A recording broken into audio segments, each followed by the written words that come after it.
Welcome back to Leeds Lately. Leeds have, of course, just won 1-0 at home to Harrogate Town in the FA Cup in a bit of a local derby. It was a bit of an odd game. There was a lot of changes. I can put it on the screen now. This was the lineup. So, Darlow in net, Byram, Ampadu, Strauch and Schmidt I thought were going to be the back line, but it was actually Schmidt at right back, Gilavogi and Strauch in the two defensive spots, and Byram at left back, and then Rothwell and Ampadu in midfield, then Ramazani, Nonto, Solomon and Joseph. That was the lineup. So 8 changes, I think, from our previous match. So it was a big shift around, but you'd expect us to in a game like this. We really, really dominated the game. Want to give Harrogate their credit first, because I thought that Harrogate really kind of made a good account of themselves. They're 21st in League 2 at the moment. They're coming to get up against top of the Championship away, and obviously a massive club in Leeds United. And I don't think they were overawed by the occasion. They were throwing their bodies on the line, really making an effort not to concede.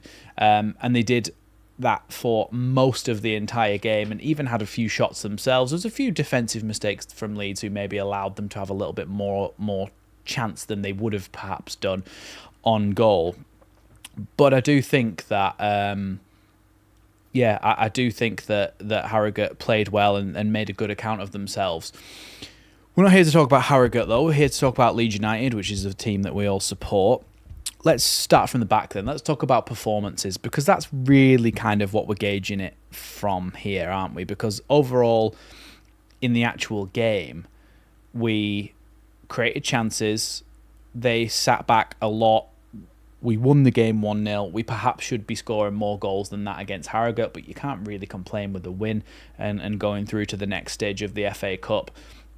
Some decent crosses into the box and stuff. So, look, we'll go through the team. Darlow in goal. I think I got a bit of stick from my last video saying that Meslier is no worse than a lot of the other Championship goalkeepers who make mistakes like that.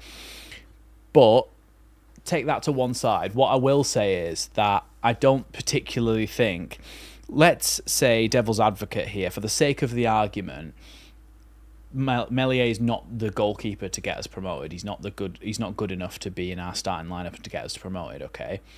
If we take that as fact and take that as given, is Darlow? I don't think Darlow is good enough either, if you're saying that. Darlow's not as good of a goalkeeper as Meslier.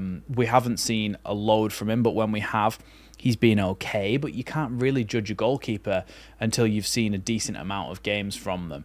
Look, I'm not saying that Meslier is the best goalkeeper in the world by any stretch of the imagination. Obviously, he's made a lot of mistakes. But what I will say is that I don't think particularly that Darlow would be the goalkeeper to get us promoted either.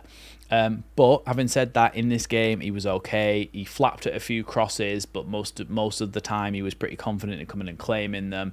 And he made a couple of good saves, like shot stopper saves. So Darlow was decent. Schmidt playing at right back. I said in this game that I think that someone asked how he'd played when they joined the stream a little bit later, and I said, well, to be honest, I haven't noticed him being particularly bad, but I also haven't noticed him being particularly good either. I don't think he's been a standout. I think he's had a very average game, and I think that's fair from what he did in the game. He tried to get involved a lot. He wasn't amazing. He didn't blow my socks off, but he would be a decent Bogle backup. Let's say that. He would be a decent Bogle backup. He did a lot of the similar things that Bogle does, but maybe Bogle is slightly better at them. So, I mean, look, you can't complain at that. Bogle's been very good for us in an attacking point of view, so I'm happy with that. Gilavogi played at right centre-back. I think at times he looked a little bit cumbersome. His turning circle is that of a double-decker bus, but most of the time, positionally, he was in the right place, wins a lot of headers because he's very tall, can carry the ball out, stride forward with it and play a pass. So I thought Gilavogi, again, was decent. Strauch, again, just coming back from that injury, he's okay. I don't think he particularly had a great game, but he didn't need to because there wasn't much going on. There was a couple of little mistakes in there, but maybe that's just because he's a bit rusty. And he's coming back into form again. Byram down the left-hand side was just Byram. He plays the same every single week. He didn't particularly play brilliantly, but he didn't play badly either. I think he had an okay game, and I wouldn't say there was anything wrong with what he did in the game. No real mistakes from him or anything. Ampadu in midfield, again, he was Ampaduing. He was he's classic 7 or 8 out of 10 every time. Alongside Rothwell, who I also thought was good, but maybe his set piece delivery could be a bit better. Hence, 63 goals still since we last scored from a corner, but I do think that Rothwell and Ampadu played well in there together and created a decent partnership, which was extended when Gruev and Tanaka came on at later stages in the game, which is nice to see that Gruev came back and Firpo came back as well from injury, so they've had a little bit of game time now, which is good to see. Solomon, again, trying to find space down that left-hand side. There was a lot of times where he'd give the ball away or not manage to find that way through, but when he eventually did, he crossed it in. Really good cross in for Ramazani, who headed it into the top corner, which you're not expecting Ramazani to score many headed goals, are you? But he did in the end. Thought that was good from him. Happy with the with the performance of Ramazani. He was trying to get in there, but with so many players in the box.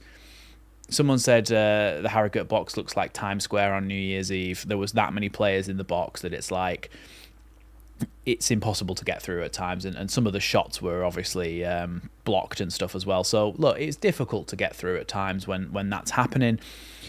But Ramazani did well. I think Nonto was someone used the word energetic in our chat. I think that kind of resonates with me as well. I think he put a lot of effort into trying to pick the ball up and drive forward and open up spaces to shoot. He had a lot of blocked shots, so I think he was decent. Now, Mateo Joseph is one that I just don't really see what we're going to do with him. I think if rumours are correct and to be believed, we're looking at another striker, and I think that Joseph needs to go out on loan somewhere and get a period of games in a first team, even if it's someone else in the Championship a bit lower down. I just don't see him impacting Championship games from our point of view in the way that we want him to. When he gets chances, he had one good shot that hit the post, which was much more difficult chance than a load of the other chances where the ball was crossed into him and he wasn't able to get on the end of it. And it was just a disappointing performance from me. And I think I said before the game, it's not make or break, because you can't peg someone's career on whether they play well against Harrogate in the FA Cup third round.